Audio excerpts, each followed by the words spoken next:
Okay, be honest with me. Do you think rich people got rich by accident? Or maybe they just got lucky, inherited a trust fund, or sold their soul to corporate America? Here's what will blow your mind. 75% of the richest people in the world are entrepreneurs. 15% are investors. 7% inherited wealth. And 3% are athletes or entertainers. And you know what's missing from that list? Employees. 0%. No one single person got ultra wealthy by just clocking in and out for 40 years. And I know what you're thinking. But JD, I need my job. I have bills. Yeah, no, you're missing the point. It's not about quitting your job tomorrow and becoming the next Jeff Bezos. It's about understanding what those wealthy people have in common. They all own something. Entrepreneurs own businesses. Investors own assets. Rich kids own trust. Athletes own rare skills. Here's the brutal truth. If you don't own something, you are what's owned. That's like showing up to Monopoly without properties and wondering why you keep paying rent to everyone else. Today, I'm breaking down the exact system I've used for decades, the one that took me from bankruptcy court to building a 7-figure business. And I'm gonna make it so simple that anyone, regardless of income, can start managing money like the 1%. So stick around, because your broke future self is literally time traveling back to beg you to watch this right now.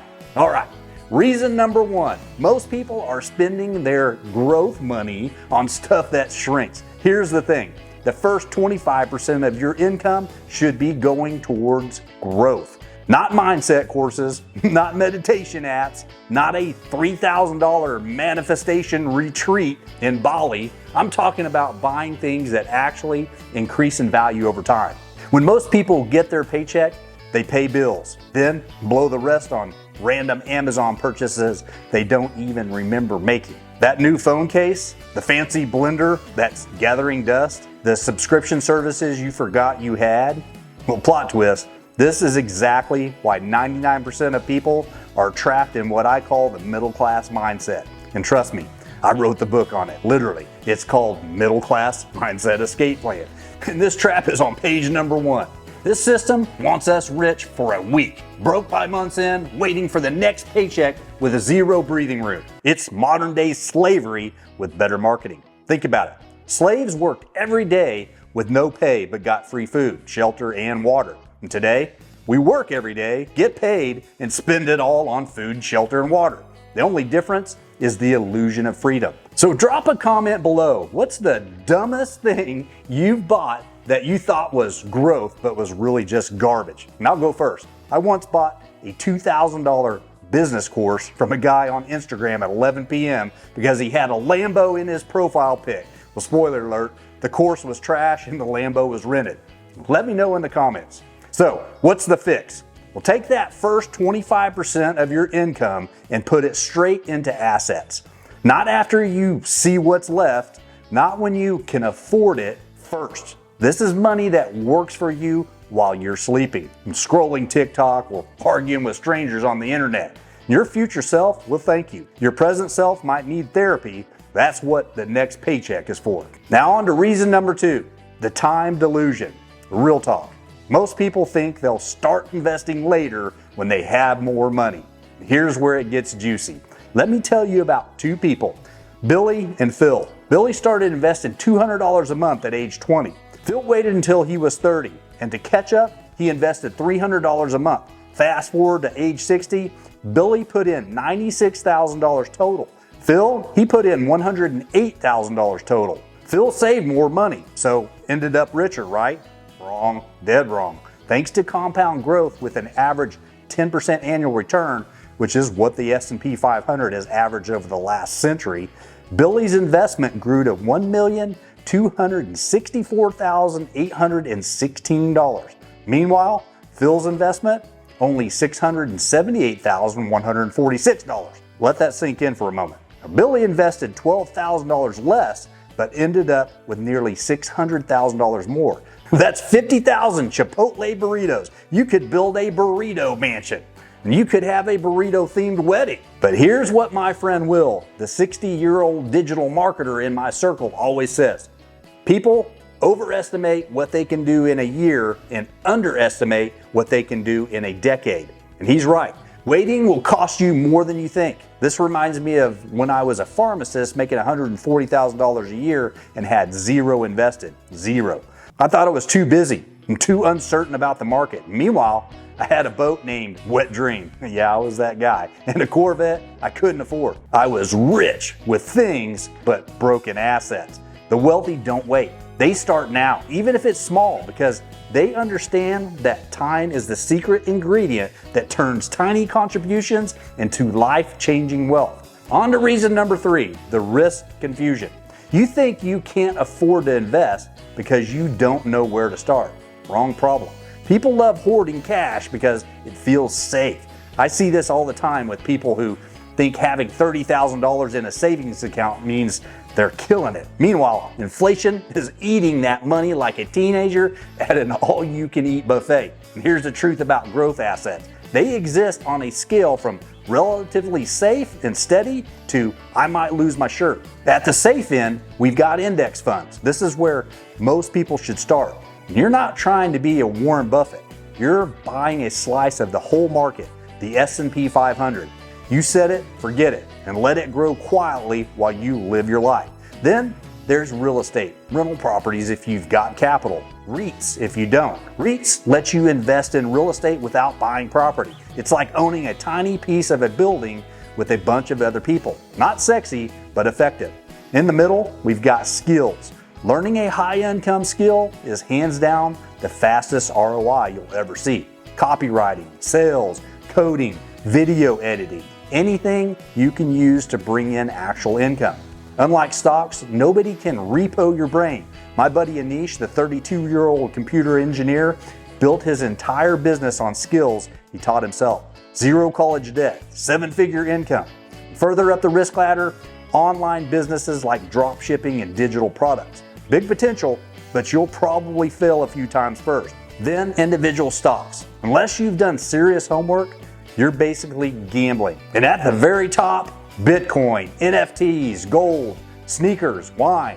Can you make money? Sure. Can you lose it overnight? Also sure. My advice from someone who went bankrupt and rebuilt, start with index funds and high income skills.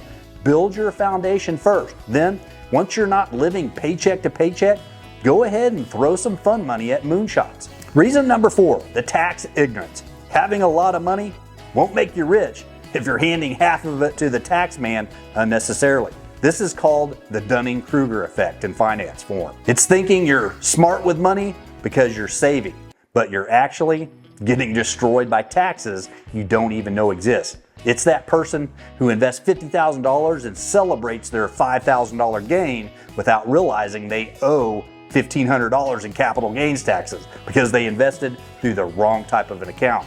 Or the person who takes career advice from their broke uncle instead of learning about tax-advantaged accounts. See, actually being smart with money means using the tools designed to protect your wealth. In the US, there's the Roth IRA. You pay tax up front, then everything grows tax-free forever. In the UK, there's the Stocks and Shares ISA where you can invest up to £20,000 yearly tax-free. If you're employed, there's usually a 401k or workplace pension where your employer literally gives you free money through matching. My friend Alan, the 80-year-old 9-figure business owner, told me once, the difference between millionaires and broke people isn't just what they earn, it's what they keep.